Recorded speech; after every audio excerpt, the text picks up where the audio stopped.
ng unang lyrics. Parang ito, yung naranasan ko natin ngayon dito, fun, and syempre, yung balita, yung dalawang component ng unang lyrics, na through the years, hindi naman po nagbago yun. Yung pasaya ka, at the same time, malaman nila kung ano nangyayari sa kanilang pamilya. Lalo na po sa umpisa, na talaga inapangal sa amin yung may pasok ba o wala. Totoo po yun, dahil minsan ang inisip ko yung umaga po namin, mga bata po yung audience, mga tao papasok.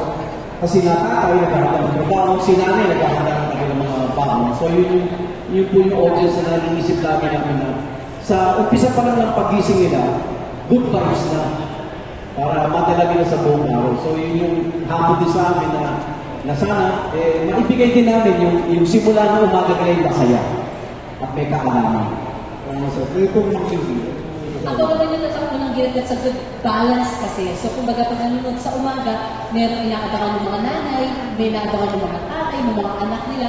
And through the years, nakita namin how much they appreciated us. So, pag nakita namin sila ngayon, may mga trabaho na, yung iba doktor na, yung iba mga professional na, yung iba nagiging guest namin sa mga. At sinasabi nila na kami, tuwing sila naghahanda pa lang papasok sa school. Tapos so, nagkakaroon sila ng opportunity na ma-meet kami, parang part na kami ng buhay nila. So, tatak siguro ng unang gilid yung maging kasalo ng bawat Pilipino sa araw-araw. Thank you for that nice question. Salamat po. Ang tawag ko po. Kasi may mga bago silang kasama kayo, mga bagong kasama. Gusto ko lang po ano masasabi mo sa mga bagong itong kasama? Yung totoo po. Bakit ang gastos?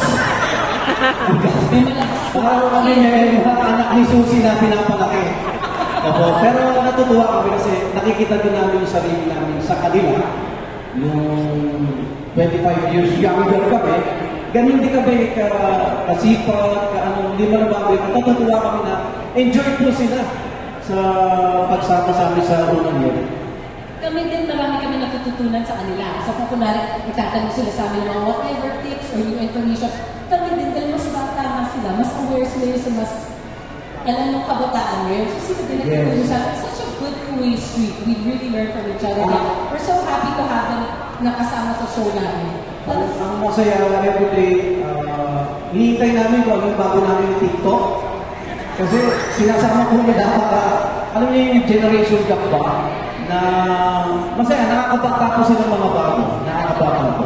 Nakasama si attorney sa TikTok, ha? Attorney, paano ka nila napapapay?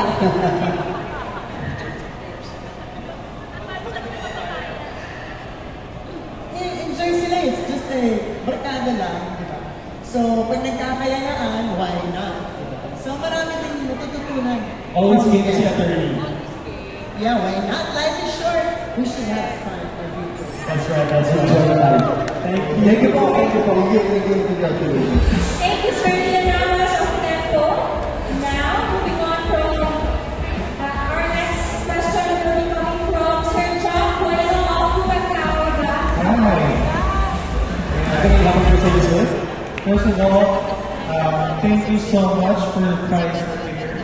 I'm really enjoying what you're doing right now. And first of all, congratulations also. So 25 years of Unang Hilig. My question is for Ms. Susan.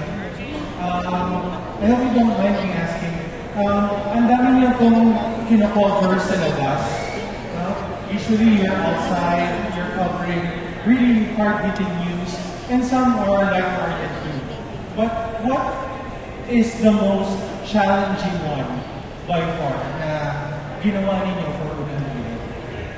Ang pinakamabigat dyan, yung pumunta ako ng Tacloban para nag-cover ng Yolanda, the super typhoon Yolanda. Kasi pagdating ko doon, day after So, pagdating ko doon, ang dami ng dead bodies along the road, yung distraction, talagang andyan na visible pa. So, parang natural lang yung nasa tao na ikaw, malulukot, sasaktan ka. But, nevertheless, doon ka to do a report, maging objective ka sa lahat ng nakikita mo. But, kahit ano yung nararamdaman mo, isa-set aside mo yun. Because you were there para mag-report ka talaga dun sa gaano ba yung extent ng damage sa lives, properties, doon sa lugar na sinala.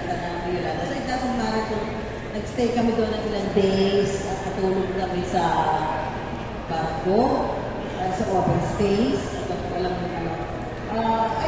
Kahit gano'n yung sitwasyon, I'm always grateful dahil sabi ko nga sa history, happening before my eyes, at yung nakakita mo mga gano'n nangyayari, something na hindi mo lahat ay privilege na ma-experience. Miss Susan, papato din po yung kanina nakita natin, yung nasa bakit ng Pocahontas. How did it feel being in front of the Pope?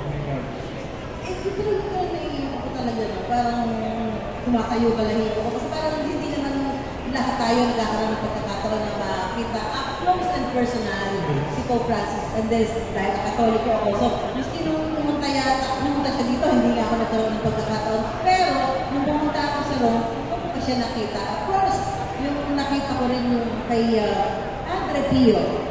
Pumunta rin kasi kay Padre Pio. Yung mga ganun klase ng experience, and yun, priceless yun.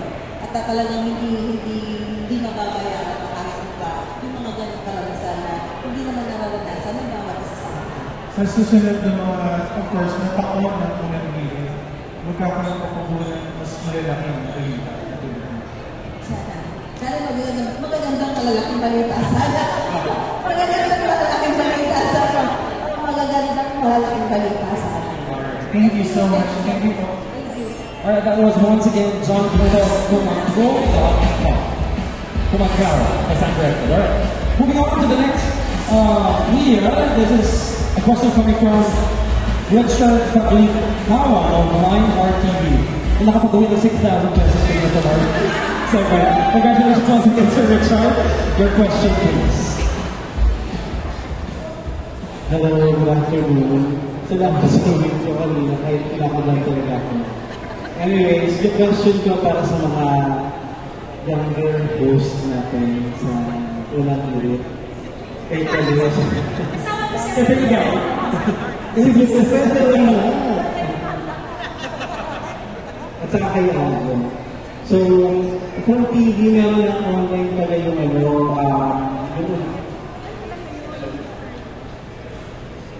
from TV, meron na online yung unang ulit. So, question ko dun sa mga hosts, especially mga nagbabasa ng mga comments online, sa mga Sharon. How do you deal with online streaming at saka sa mga fans, especially comments? May mga nasi-share ba kayo na comments na ito paano especially live kayo? What comments are we talking about? Specifically, negative comments, ganyan, something about us. Okay.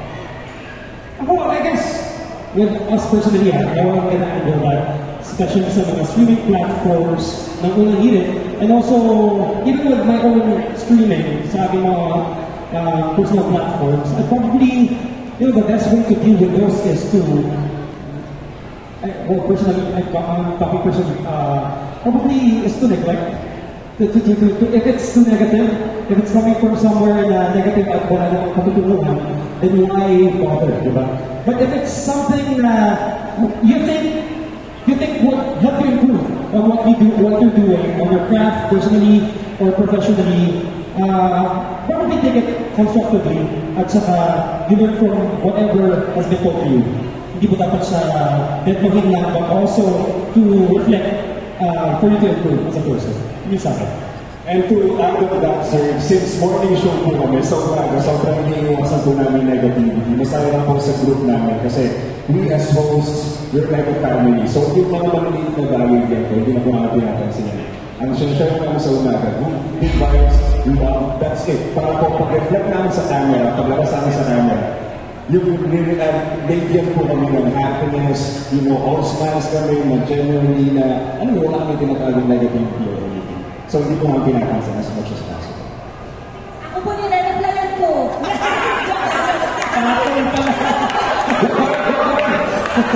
Hindi, joke lang po. Ay, hindi, tama naman po, syempre mababasa talaga namin. Yung iba kasi may nagdidiyan pa. Especially nung natin yung mga That's bago right. kami. Nag-share kami ng mga, yung parang everyday. Remember, nag-share kami na ate. So, sabi ko nila, hindi naman kami nagpo-comment sa akin. Araw-araw daw ako may mali. Sorry na, hindi naman perfect, diba? Pero, matututo kami.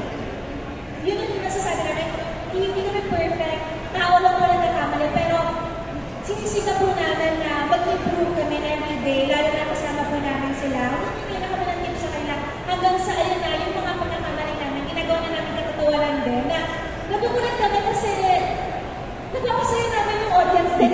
personally ito, I just want to share ito itong dalawa si Angel Shira. Yung that they commit mistakes sa life, they find a way to make it fun. Na hindi siya dahil mali, kailangan tayo maging miserable, di ba?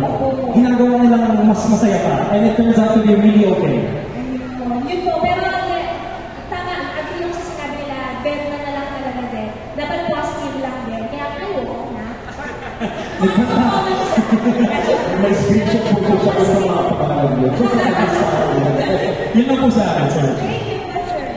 Ito na lang, ano yung nasi-share nyo yung best comment or best message sa 2.5 years yung pag-host sa ulang film?